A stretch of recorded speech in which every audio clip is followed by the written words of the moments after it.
Well, hey everyone, welcome to the show. This actually happens to be my very first video podcast where I am actually having a conversation with Dr. Lem Usita, who got his dissertation in identity formation. And his dissertation was actually on adolescent identity formation in social spaces. And so he wrote an article on his blog about a week ago about how journeying through this season, this COVID season, is rewiring our brain and rewiring the way that we are connecting with each other. And when he wrote the article, I began to notice that when I went back to work and started interacting with people, even though I've known them for a long time, that it was awkward. That we had these moments where it was weird to connect with them, not on these little squares on the screen. And so we have this discussion to talk a little bit more about how technology impacts our interpersonal relationships. We talk about the history of that a little bit and also get really practical about what are some of the things that we are going to do in order to almost prepare ourselves to re-engage with one another face to face. So we hope that you guys enjoy the show. And at the end, we're going to tell you about some things that we are going to be trying at Calvary to try and close that gap. Well, hey everyone, my name is Steve Dang, and I'm one of the pastors at Calvary Church in Los Gatos, and I am really excited to have this conversation with my friend Lem Usita, and he's right now down in San Diego, but he is a professor, he's a pastor, he's trying to do a startup college, all kinds of really cool stuff, which I didn't know there was startup colleges, but apparently like that's a thing. I think that's pretty awesome. But taught at San Diego Christian, Trinity Western in Vancouver, Crown College, and now startup college in Carlsbad, California, and has a bunch of different job titles, but I think he's an overall superhero. And Right we actually met like what, 2012? Yeah, maybe We were earlier, on, I think. yeah, I think it might have been earlier, but we met in Israel of all places. We were on Yep. a tour of Israel in 7 days, which you should never do Israel in 7 days. But I just remember meeting him alongside all these other youth pastors, and it was really cool because at the time he was working on his dissertation on adolescent identity formation in online space. So think about that. Like, I think like, I don't know if Instagram was already out yet. Probably not, right? It was, yeah. So like social media, and some of the things that we weren't really thinking about when, social media was coming out. Like, how do we understand that? How's that shaping our identity? And so we ended up talking, I don't know, man, every night, like, till like midnight or something like that. And very recently, Dr. Usita, or Professor Just Usita, whatever Lem. you want, Pastor Lem, call him Lem because he's down like that, wrote an article about how our brains are being rewired in this COVID season. And it just sparked all kinds of ideas in my head, because one of the things that I don't think have really engaged with is how this season, how we've been connecting through Zoom, how we've been our society and our social structures have been kind of changed. Like, how is that rewiring our brains to think? And I don't know if maybe you've had this experience, but getting back into face-to-face interactions with ear pods not in, whatever that is, Yeah. that it feels a little awkward. And I realized, man, what are we doing to kind of prepare to actually re-engage face-to-face again? Or, I don't know if this is going to be the reality of which we're only going to see each other in these little boxes on the screen. Right. And so I really wanted to have this conversation with Lem because his perspective was amazing and interesting. And so I am going to pass the ball over to Lem by just really asking this question. It's like, what kind of sparked you to write this article, and what are some of the things that maybe you're noticing in the students that you engage with and in our culture right now? Cool. First of all, thanks for having me, man. This is going to be like, I'm looking forward to this conversation, and I appreciate you reaching out and even just reading the stuff, And so I'm glad that we're having this conversation. Part of the reason why I wrote this post originally was when I started doing my research. I actually started about 15 years ago thinking about these things. So I was a youth pastor at a church, and this was like in 2000, like I couldn't call my students. I would have to log on to Instant Messenger and ask them if they can play the bass on Sunday. You know what I mean? Because their line was tied up. You know what I'm saying? And then throughout those first couple of years of Instant Messenger, I would have a different conversation with them face to face than I would online. So they told me more details, and they gave, because of the perceived anonymity, they gave me more information online than they would face to face, you know? So face to face, it was like, hey, how's it going? You know, super surfacey. But then online later, you know, later in the evening, they would tell me who they were sleeping with, and they were getting drunk every night, and how, and it was just insane to me how I could interact with these two different types of people. I mean, even though it's the same person, but the online thing somehow provided them that perceived anonymity that gave them the freedom to like act differently. And so, you know, I wanted to study that. And when I first started studying that, like video games were kind of the devil, and like screen time was kind of like a thing, like you should spend so much time on the screen. And then in the last couple of weeks during this whole COVID thing, like as I'm watching the news, you know, they're like, you know, screen time maybe isn't all that bad for these kids. Now we're finding out, you know what I mean? And video games really help you stay inside. So it's really interesting. The thing that really sparked it for me was in 10 years, we switched the way that we saw video games and screen time. All of a sudden, screen time wasn't an issue, and playing video games kept you inside. So like it could be good. And so I was like, why did we make that switch? You know, 10 years ago, we hated it. And now we're like saying, hey, the World Health Organization says it's a good thing because you're not spreading this disease. You know what I'm saying? And so and so I wrote it simply as just a reaction to that. And then just trying to think ahead, like all of this is going to change the way that it's just going to change our way of being. That's the name of the title of the post, right? But it's all based off of, you know, the body is resilient and will adjust and will build an immunity to this virus. So our bodies will change, but then everything else, our interactions, our psychology, all of that will also change in light of that.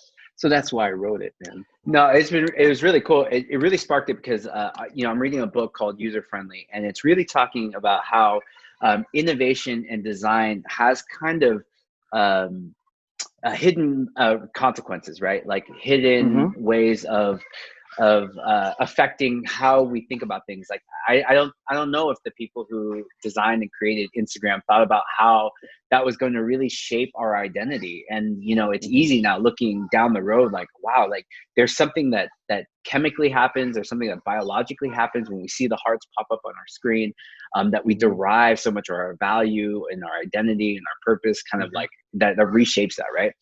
And so in a lot of ways, when you're looking at these boxes on Zoom, I'm like, that, you know, it's rewiring how we're making human connections, because one, I know that we're not made to kind of connect and have the kind of connection that we want through Zoom. It's a tool right now that is necessary because of the situation that we're in. But what are we doing to really prepare ourselves for what's next? And so I've just got a series of questions that I want to just send at you just in this dialogue. But, you know, I wonder, like, how has our ways of coping in this season, how has it really inhibited the way that we interact with each other?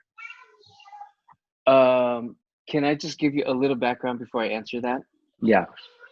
So I used to think of technology as just whatever was on the phone, right?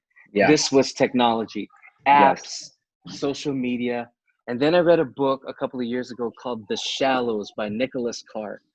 And what he did was he was talking about how the pen was technology and how the printing press was technology. And like all of the car is a new technology that allowed us to go even further and farther and faster.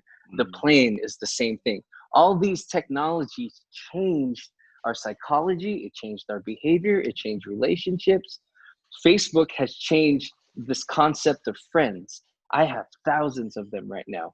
And I know about 90% of them, you know what I mean? But are they really friends? But that today, the answer is yes. You know what I mean? One of the things that I wrote on one of the things that I wrote on the post was ADD wasn't an available condition before television. Yeah, So interesting. before TV, kids were able to read books for hours. They were able to sit in church for hours. Tolkien wrote The Lord of the Rings for his second grade kids, 8-year-olds. You know what I'm Wow, saying? that's crazy. Because they were able to read for hours and handle that level of thinking and attention. I know college students that can't read that book because they just can't do it. You see what I'm saying? Yeah, yeah, So yeah. the television, all that technology, it's changed our attention spans. Nicholas Carr says our attentional space Yeah. has gotten shorter. Like 50 years ago, we used to be able to hold 7 concepts in our head, right? Yeah. Now we can barely hold on to one, maybe 2 or 3. Yeah, You know yeah, what I yeah, mean? yeah. And if we can hold on to 2 or 3 ideas in our attentional space, we're like, we're able to multitask. You know what I'm saying? Yeah, yeah. But like back in the day, they were able to hold all of these ideas, and that's why they could read these complex books and all these storylines, and they were able to do that. Like we can't do that Mm. anymore. Television shows are 22 minutes.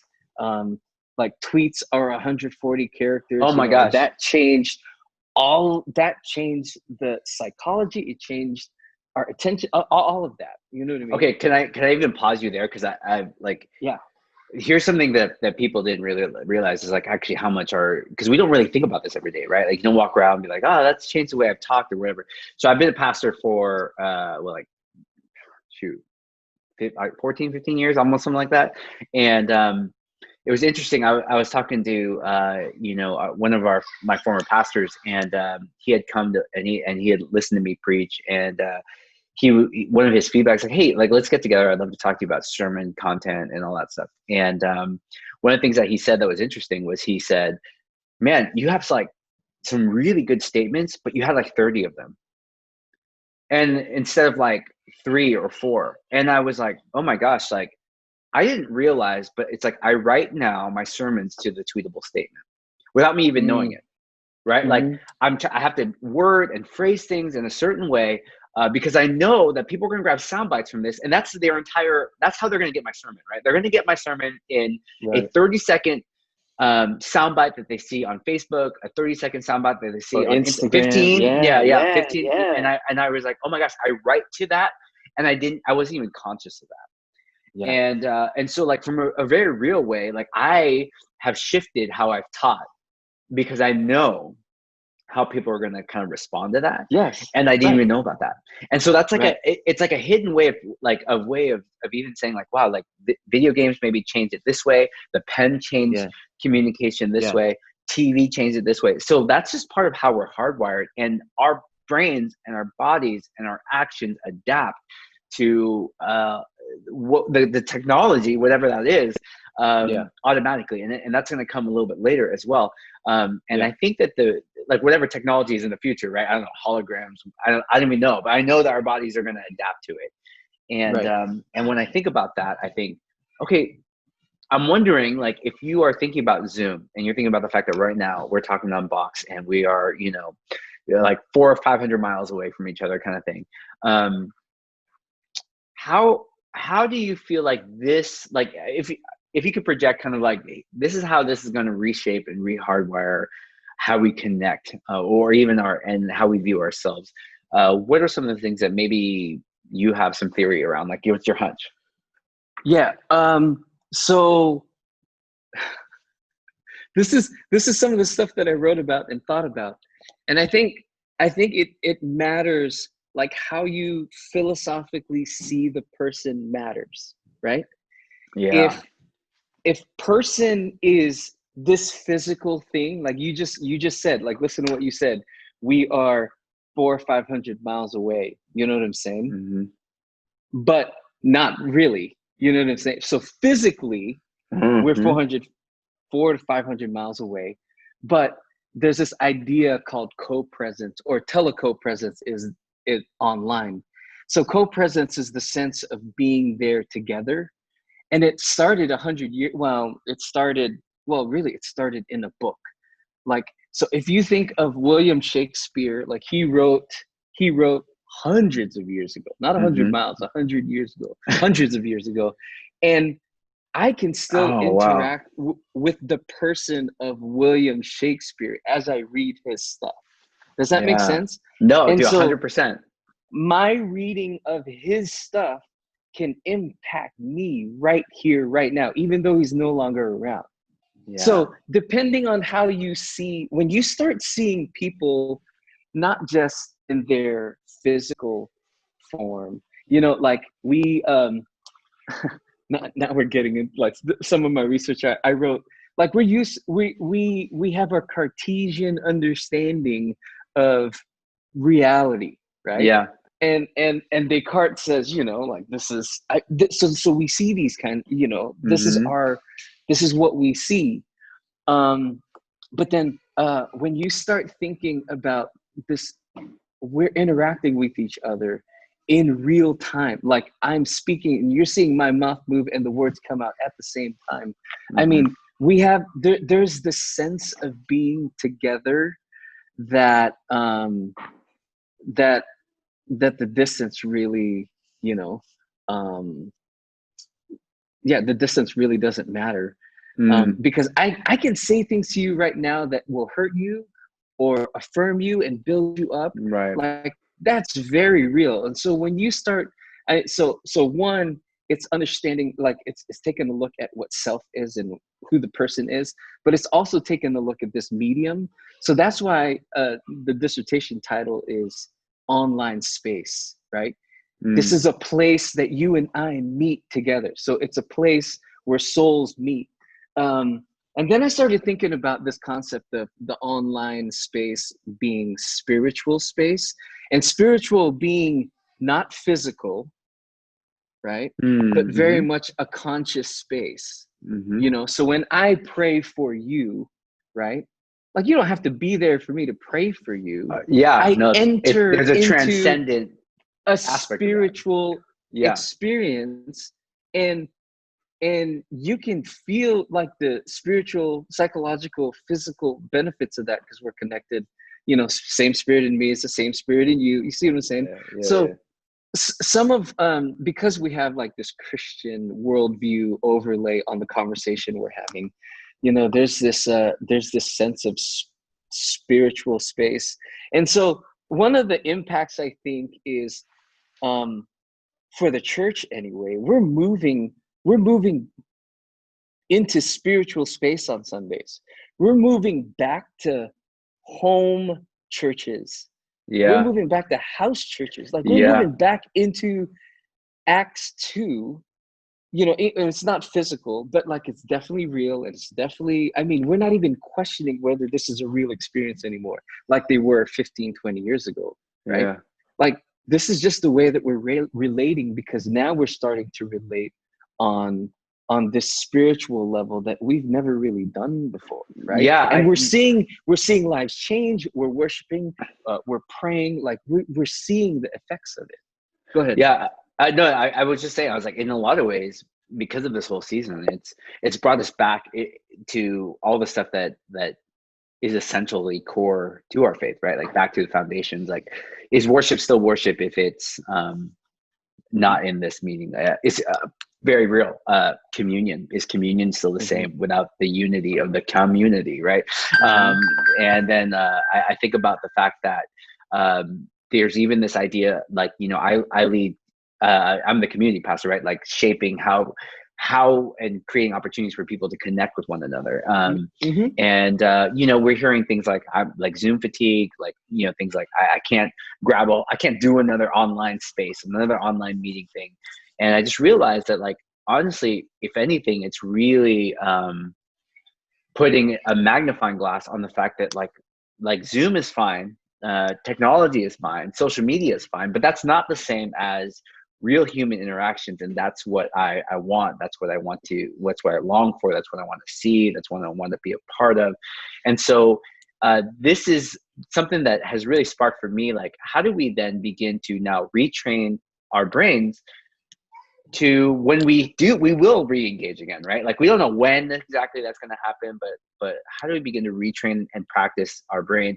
And so when you wrote this article, I started thinking, oh my gosh, like we have to like reteach how to make friendships again. Like, you know, Right. like when you're going and you're interacting at the supermarket, but even the people you work with, like when you go back to your cubicle, you know, Right. is that going to be weird? That's going to be awkward. Right. And so in a lot of ways, what we're trying to do here, and honestly, thanks to you, Lem, that's really sparked this, is going back to groups that are not like as we defined it before, which was like, you know, 8 to 12 people, but to say like to shrink it down to 2 or 3, maybe at max, maybe 4 people, four other people. And what was cool is like, I immediately thought of what Jesus said, right? Like Jesus said, hey, where 2 or 3 are gathered in my name, there I will be with them.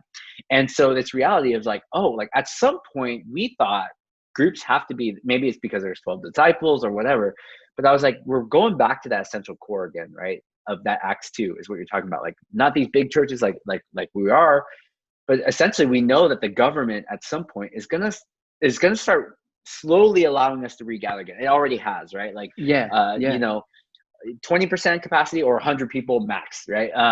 But I was like, but in some ways it's like, why are we rushing back to these big things when we can actually go back to these cores of being smaller again, of being 2 or 3 and doing life and church and gathering together and going back to this. And so I would love, like, you know, like as you're thinking, you know, you just heard about this, right? We didn't talk about this before. But as you're thinking about this and what we're trying to do, like, what are some of the things that you're seeing in this strategy that you're kind of like, oh, like, here's where I'm at with this, and here's how I'm reacting to that, you know? So I'll give you a little background on my research. So this is coming from my research, you know what I mean? Hey, I love it, man. I'm down for the research. So when you look at the identity formation theory and you overlay it onto the online space, there is real self, right? That's what's happening on the inside and the heart.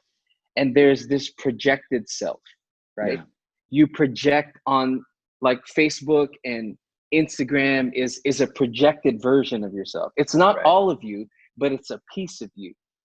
And I think, and I had never thought about this until you said that, I think the Zoom fatigue is because we projected functional versions of ourselves are interacting with functional versions of ourselves, not real. Yeah. Does that make sense? Yeah. So you and I, like, but look at this, like, you and I, we're projecting onto a screen our image and our words, but I'm showing up as my real self. You know what I mean? So this is a real interaction. This is not like the functional projected interaction. And don't get me wrong, like, you have to put that functional self out there. Like, you have multiple functional selves: dad, pastor, spouse, son, and in the right context it works. But because we're doing so much of this fake projected functional thing on Zoom, that's where the fatigue is.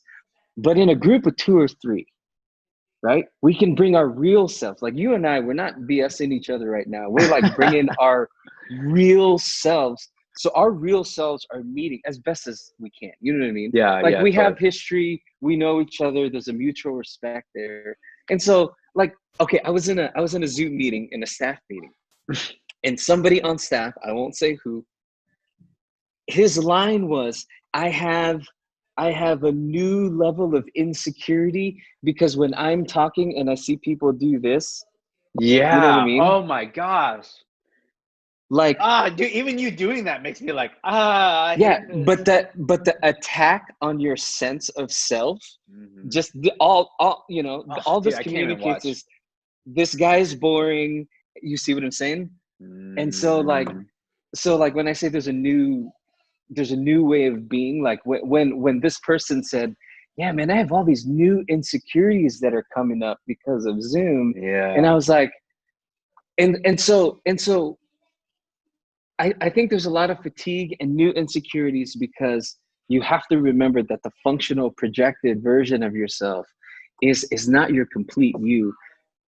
But if you can create these groups of 2 or 3, like you're talking about, and they show up as their real self, and their real self is what we're finding on the screen, there's not going to be any Zoom fatigue. There's going to be like, oh my gosh, I'm Life. heard and I am seen. And Yes. this is, yeah. Okay, bro, can I give you just one more? Here's how things have changed. Here's how things have changed. I'm on a staff meeting, right? There's like, I don't know, 40 of us. And when we first got online, and you're learning Zoom, no one's muted. Everyone's talking over each other. We're trying to connect to each other in the room the same way that we would if we were in physical presence, right? Yeah. We get on a staff meeting yesterday. Everyone's on mute. And it's dead silent. Yeah. Because like we've learned this new etiquette, and it felt so awkward, so strange. And in that moment, are you texting in the background? No, that's what. Hey, what? Don't call me out like that. You know, don't call me out. But we are. We're having side conversations. Yeah, and we're taking pictures of things. I'm like, look at this guy. Like, there's a whole other thing happening. Yeah, but that we're doing the practices of what we would do in our physical space, and that in itself is telling us that there's a longing for that. So here's my hunch. And my hunch is we are going like through these smaller micro groups. We're calling them sprout groups here, right? So they're gonna be sprout groups because they're restarting, like we're replanting, we're redoing something. That's beautiful. And with these sprout groups, what we're unintentionally doing, actually, I guess we are intentional since we are talking about it, is that we're intentionally retraining our brains on how to connect again when we meet back in person. Because I think that when we come back, it's not going to be these like everyone thinks, hey, if we get back to these mass gatherings, it's gonna be great. Honestly, it's gonna be awkward. It's gonna be awkward the same way that Zoom was awkward, when we first got here. But our bodies will always adapt. It'll always retrain. It'll go back. Right. But in the meantime, I think what we're doing in this practice is that we are actually going back and learning how to do this again. So, man, Lem, I wanted to have more conversation. I think we got to record another podcast because I think for sure, so much. Sure. But man, I want to thank you guys so much. I want to thank you so much for joining me on this thing. Instagram connected us, and they helped us stay in touch. So their social media is not all bad. In fact, it has some real good benefits. But if they want to read this article, where can they go? I can put it in the show notes. Where do we find your blog? So my blog is identityspecialist.net. I just started to write again because this whole COVID season is bringing up some really interesting things.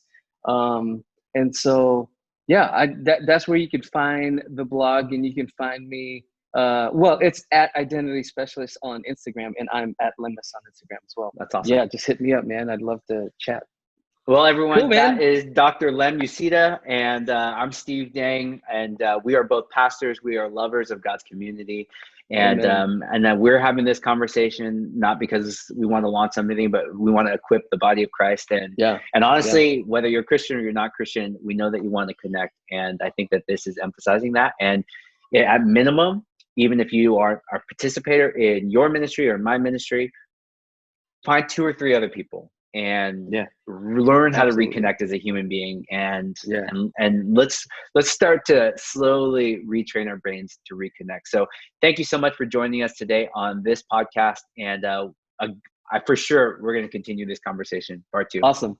Thank you, Steve. Looking forward to it. Well, we hope that you guys enjoyed that conversation with my friend Dr. Lem Usita.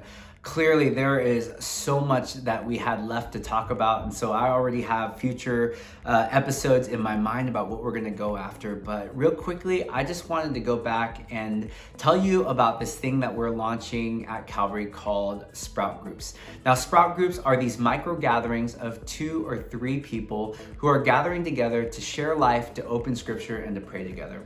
Now, if that sounds familiar to you, that is because that is what we wrap all of our community groups around. Because here's what we know. We know that while teaching happens in rows, life change happens in circles. And I really hearken this all the way back to what Jesus taught his disciples, where he said, where 2 or 3 are gathered in my name, there I will be with them.